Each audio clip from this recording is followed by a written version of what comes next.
Big CPI data point this morning, sending bond yields higher, stocks lower. And I want to talk about how inflation data does affect the stock market. Inflation indicators, of course, are right now very important. And falling along is one of those things that it's moving the stock market on a regular basis. The Federal Reserve effectively was trying to land the economy, soft landing, hit their 2% inflation target rate, and then start lowering their interest rates. Unfortunately, the Federal Reserve missed, kind of more of a flyby. So I'm going to break down in this video a couple things. First, TLT ETF. For those of you who've been following me for any period of time, TLT ETF is one of the ones that I'm continually building up a position, a long position, because eventually I believe that the interest rates are going to fall lower.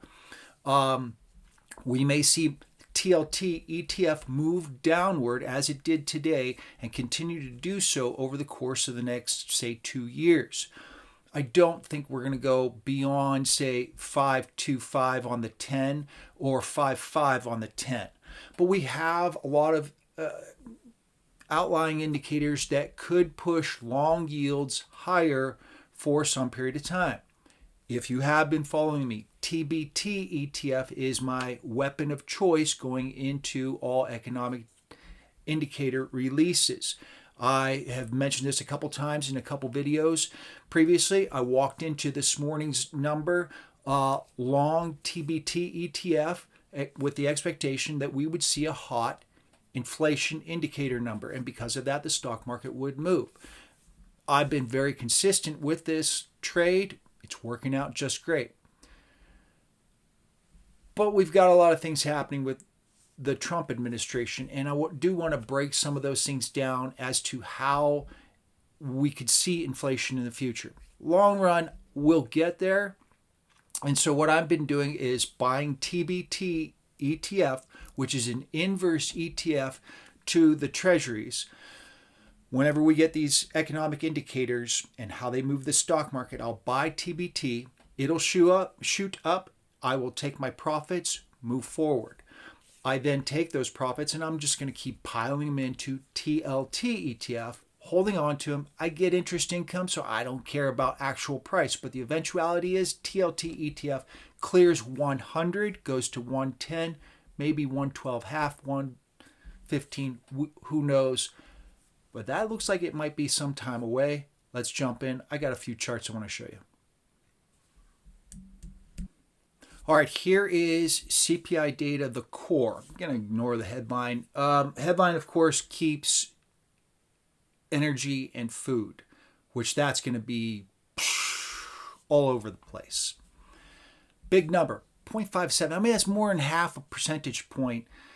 The Federal Reserve would need to see 0.2 and under for them to hit their 2%. Keep in mind, on a compounding basis, if you take 0.2 and you multiply that by 12, you're looking at 2.4, but you compound it.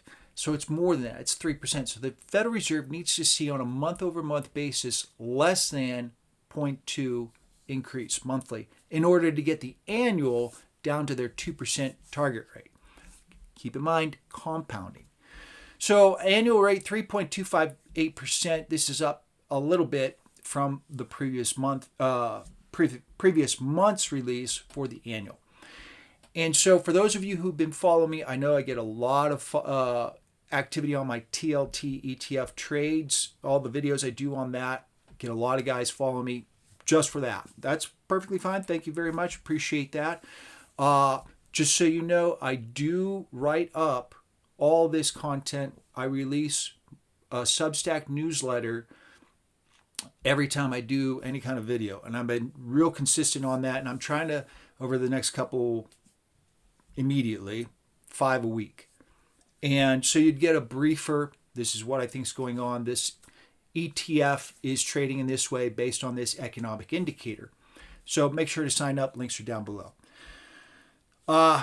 Okay. On the one hand, the Federal Reserve missed. Plain and simple. And I have bashed the Federal Reserve repeatedly. All you have to do is ask the question, what's going on with the money supply, and I have that chart here in a second. The money supply itself is growing at a rapid pace. Because the money supply is growing at a rapid pace, inflation follows suit. This is really simple, and I don't know why the Federal Reserve doesn't start chiming in on my YouTube videos. They could sign up for my Substack newsletter. I'd give the chairman, Jerome, I'd give him a free subscription so he can understand what's happening with the economy. The Federal Reserve had been actively shrinking its balance sheet in order to contain inflation. So we saw a big, huge, massive move higher in the money supply. Interest rates went up as well. The Federal Reserve just created money out of thin air. The only organization on planet Earth that can do that here in the United States. And we got inflation. Surprise, surprise. There is an absolute correlation between the rate of growth of money and the rate of growth of inflation. So if you are trying to figure out how inflation indicators affect the stock market, you look at the fuel in the economy. It's really not that difficult, which is why I made some pretty decent money this week. I started the trade on Monday. Fortunately, the Yahoo in chief out of Washington pushed my trade nicely, and then walking into this morning, believe it or not, I slept through the alarm. I just sort of rolled over and hit the button, said, okay, I'll get up. And then an hour later, I was like, oh, wow, the news release is already out. Here's what we got going on. If they're pumping more and more money or taking out more and more money, the Federal Reserve, this would shift economic activity. Now, the Federal Reserve, of course, pushed their money supply as much as they did through their balance sheet. Then they contracted it. But the commercial banking system is what is driving the money supply at this point. So we have an annual percentage rate of 3.25%. The 10 is trading at, I'll get to that in a minute, pushing 5. Let's keep math real simple. So let's go 5% on the 10 and 3.25% on the annual. That's 8.25%. Companies are borrowing money. Now, that's the 10. We'll call it 5 just for easy math as I'm going through here. They're probably paying plus 2 on the 10. So we'll call it 7, which means on an annualized basis, they're looking at 10.25% with how much they have to pay for borrowing money and inflation. They're sitting there saying, okay, 10.25%, we can invest in this project and make more than 10.25%. There should be red flags and alarms going off all over the place. That in itself is the definition of inflation, that these companies are pushing beyond what the Federal Reserve is saying is too high. If you get that concept, you realize the Federal Reserve is dead wrong again. How many times have I said that? Okay, so where do we go from here? That was the economy before January 20th. Now, all of a sudden, the Yahoo in chief is shifting everything. Tariffs are a tax. U.S. consumers will pay that tax, which means everything is going to be more expensive. Somewhat. 2.5%, 5%, 7.5%. You may see the 25% tariff and think, oh, wow, that's a big jump up. It's not going to work out to 25% on the retail level. Companies will pull in raw materials or aluminum and have to pay 25% more at the door, the cover charge to get these products into the United States. Then they will do what they do with those raw materials. Eventually it turns into food as well. And then make their products. They'll have to bump the cost up a little bit to the end consumer, somewhat. So these tariffs are going to be inflationary. Prices will go higher. So whereas the Federal Reserve missed it, lowered interest rates too early, like I've been saying, they're down a full basis point. They should be considering lowering interest rates today They started back in September, and I've been like, you gotta be freaking kidding me. This is going to be easy money because they're going to blow it. I made easy money. So from here, looking at TLT ETF, or if you're trading TMF ETF, same thing. The Federal Reserve is now probably in a position where they have to think about pushing interest rates back upward or choking out liquidity. Now, I did see a chart, and I've been chasing around trying to find where liquidity is being restricted.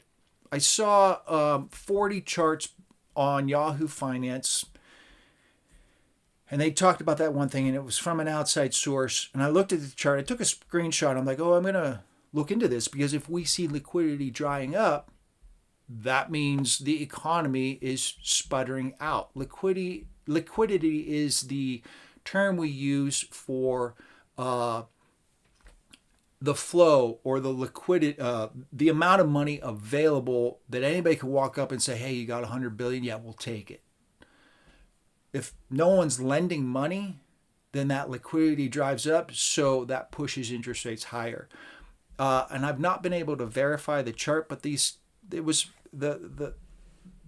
what I saw was pretty respectable, so I assume it's legit and spot on. I just haven't been able to kind of sit down and figure it out. All right, so if we do see liquidity drying up, this means that the Federal Reserve wouldn't really need to do anything because the economy is going to choke out. But at the same time, these tariffs are a tax which removes money out of the system. All right, this isn't a transfer tax from consumers to businesses or anything like this. This is a transfer to the U.S. federal government, which would lower the deficit somewhat. But it's not a zero-sum game in that sense. If they raise taxes, whenever you raise any kind of taxes, you always see some kind of trade-off, unemployment in some other category. So yeah, aluminum and steel makers might see a bump higher in employment somewhat, but then you lose jobs elsewhere. So the Federal Reserve is in this position where they've got to balance future policies with current inflation and how inflation indicators will affect the stock market. It's going to be a wild ride all through this year. Here is the money supply. The annual change is 0.974%, so a 1% growth. We are above the 0%, but you can see that the money supply is moving higher. Now, here's the thing. The Federal Reserve is shrinking their money, their balance sheet, but commercial banks are making that up and lending more and more on a fractional banking basis. And so although the Fed is shrinking that aspect of the money supply, commercial banks are accelerating at a faster pace. That's why we're seeing this move higher. You start breaking down these numbers, you start looking at things and putting two and two together. And this morning's inflation indicators and how they moved the stock market totally makes sense. Here is core PCE. Now, PCE is the personal consumption expenditures indicator. We get this at the end of the month. This is the one the Federal Reserve actually looks at. CPI inflation and PCE inflation are fairly 1-for-1 ratio. They both measure baskets of goods. PCE is purportedly better if you look at it from one angle versus another. It's all inflation. But that's what the Fed looks at. And when you look at this, the rate of growth of the money supply versus the rate of growth of inflation, you can see how strongly correlated everything is. If you balloon the money supply, businesses will be borrowing money. Consumers will be borrowing money. This accelerates through a fractional banking system. Money just starts circulating, just rapid fire. Look at our economy. Look at the stock market. I'm going to show you a chart in a second that correlates the rate of growth of the money supply to the stock market. But this is why we have inflation and why the inflation indicators affected the stock market as much as it did today. Here is the S&P 500 versus the M2 money supply. These are both year-over-year changes. And you can see a pretty strong correlation that you'll see big jumps higher in, say, the money supply, or drops lower, and the S&P 500 shifts equally. Now, this is the year-over-year change in the S&P 500. What I did was I looked at last February's number versus this February's number, and I asked the question, what is the rate of growth of that? Is it positive? Is it negative? Is it increasing versus, say, January, from January 2024 and January 2025, consecutively month after month, looking at the year-over-year? Same thing with the money supply. This annual change, this rate of growth, is what you really want to focus on. If we have an increasing rate of growth of one economic indicator, you will see an increasing rate of growth in the stock market. Not a one-for-one relationship because it does trickle through, but you can see how economic activity, money supply, affects price increases. More and more people are borrowing money. Companies and businesses, individuals borrowing money. Businesses start hiring. They start building facilities. They start bulking up on their supplies. Those supplies keep being purchased and moving forward. That's how that all breaks down. Here's the U.S. 10-year yield, 4.651. Will we cross 5%? Boy, that's a target I think is within reason. The U.S. 10-year Treasury yield, this is the benchmark. Everything gets benchmarked off the 10. So your mortgage rate, the 30-year that the U.S. Treasury pays, they look at the 10-year and they base things on expectations of inflationary numbers, 10 years versus 30 years. But the benchmark is the 10. You always defer to the 10. The 2-year, what is the Federal Reserve going to do? That's overnight. That's the one thing that the Federal Reserve targets, is the overnight rate. They don't set the rate, they target the rate through open market operations.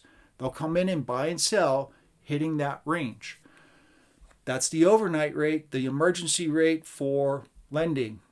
And that affects banks to banks, lending money to each other, excess reserves overnight. That overnight rate would highly affect the 2-year because you're looking at the immediate what's going on with the economy. Because of that affects the 10-year. And so you're looking at everything, asking the question, okay, fine, we've got a lot of inflation today. What will it look like 2, 3, 6, 24 months from now? Will the Federal Reserve get inflation under control? More likely, yes. But tariffs are inflationary. All prices are going to go higher. At the same time, this is where things get balancingly interestingly. Trump has every intention of reducing the federal workforce by 100%. Fine, go for it. Great policy. I'm trying to make money in the stock market. I don't necessarily want to judge him in that regard, say, well, my opinion is this. My opinion is this. If you have a policy, there's a cause and effect, and this is how that policy affects the stock market, and I can make money in the stock market based on your policy. Do I want that policy to occur? I'm sort of right dead smack in the middle. Too far right, too far left, it's too far. Everybody needs to come back into the middle, but that's me. From an opinion standpoint, how can I make money? That's all I care about with this video. So you do have a reduction of workforce occurring. He's frozen federal funding. My understanding is courts have already shut that down. I don't know if it's 100%. I'm not sure how entirely that plays out. And that's the thing. It's minute by minute. You freeze that funding, people get laid off. People get laid off, less consumption in the economy. You increase tariffs, less consumption in the economy. Expectations are that we will see from the tariffs alone a negative economic growth rate of 0.4%, or a decline in the growth rate in the GDP of 0.4% from the tariffs themselves. And I say that's lowballing it. Take a look at, just spend any amount of time looking at any of the TikTok videos and what they're doing up in Canada. They're just basically thumbing the finger at us. Awesome. I fully support that. If you watched any of my other videos, Trump doesn't care about any of this stuff. Trump is trying to rationalize raising tariffs on Canadian oil. Canada has seeped into the United States and dumping this country with inexpensive oil because they can. Saudi Arabia has been pushed out. And since the financial crisis in 2008, Saudi Arabia and OPEC's portion of imports into the United States has declined from something like 6 to 7 million barrels per day down to about 1, whereas Canada has taken everything else upward. So what Trump is doing is taking Canada's oil prices and pushing them up so that Saudi oil can flow in more competitively. And Jared Kushner, or should we say Trump in chief, got that investment from the Saudis and UAE and Qatar. We're going to have to pay money at the pump so that Trump can get money through a loophole. That's what this is all about. Canada, really? Nonetheless, what's Canada doing? Foaming us. Big time. You know what? Stand your ground. Buy every product you possibly can. This will be such a belly flop of policy. But Trump doesn't care. He just wants to make that money. That's your policy. Great. How can I make money in the stock market based on that policy? TLT ETF fell sharply. Loved it. Now I got in on this on Monday. TBT ETF, which we'll be looking at in just a second. So there was a slow, long trickle going in. I actually thought that PPI was going to come in earlier. I misjudged that going in. I don't know what I was thinking. Boy, did that work out. Let's just go straight to TBT ETF, trading at 36.94. And as you can see, Monday I got in. I almost made $2 solid, took that money. I'm done. I'm out of that particular trade. Now I'm looking to buy into TLT ETF. And this is my trade that I'm playing. I'm looking for TBT ETF to pop higher on inflation indicators or any other kind of indicator. Jobs market that we got on Friday was another one that I played. From there, buy the dip on TBT. It shoots up. Take the profits. When TBT, the inverse ETF, goes higher, TLT ETF goes lower. I just move money from one ETF to the other. And I'm going to continually build my TLT ETF position up because eventually this will all sort its way out and the Federal Reserve will be able to lower interest rates. We will see moves lower on certain, we'll see inflation kind of come into check. This is what the Federal Reserve does. They have two mandates: price pressures or maintaining price controls so that we're hitting there 2%, so everything's reasonable, and balancing full employment. They'll get there. In the meantime, I'm going to just keep building my TLT ETF long position higher and higher and higher. SPY ETF, I looked at the Dow, S&P 500, QQQ ETF. QQQ ETF, which is more growth than, say, the heritage stocks of the Dow. SPY ETF, it would be right in the middle of all that. That's one of the reasons why I like trading it and showing it. This one they're fighting back. QQQ ETF has fought back a little bit more. And effectively, despite the fact that we're going to see a reduced labor force from the federal government, which would reduce overall employment and economic consumption within this economy, tariffs, which will reduce economic consumption in this country, and although those tariffs are a tax, the reduced economic activity will add to the deficit, which would push the long end of the curve. I have said this a few times. As SPY ETF, you've seen the highs. No one should be sitting there saying this economy is just blowing through. Today's economic indicator, inflation, affected the stock market and has solidified everything that I've been saying. Inflation's too high. The rate of growth of the money supply is too high. That's what's pushing inflation. That's what pushed the hot jobs number that we got. This is what's moving the economy. So the Federal Reserve is dead wrong once again. Now, they could step in and say, let's choke out liquidity and we'll keep interest rates where they are. And all of a sudden, economic activity drops. In that kind of environment, you can't sit there and argue to me, hey, this is just a runaway train for SPY ETF and it's just going to keep going and going and going. Best of luck to you. Economic indicators affect the stock market. Technical analysis is the silliest thing ever to me. I lay this stuff out and I sit there and say, SPY ETF eventually will capitulate and plummet. All that money exiting SPY ETF will go into Treasuries, the safe haven, which would push TLT ETF back upward. So I do see a support mechanism there for TLT ETF.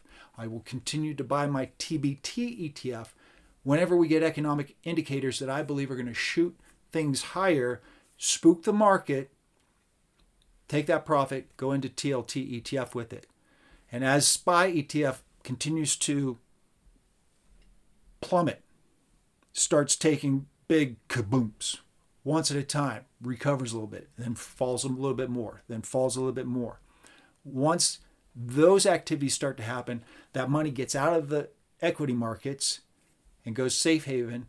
TLT ETF eventually heads back upward.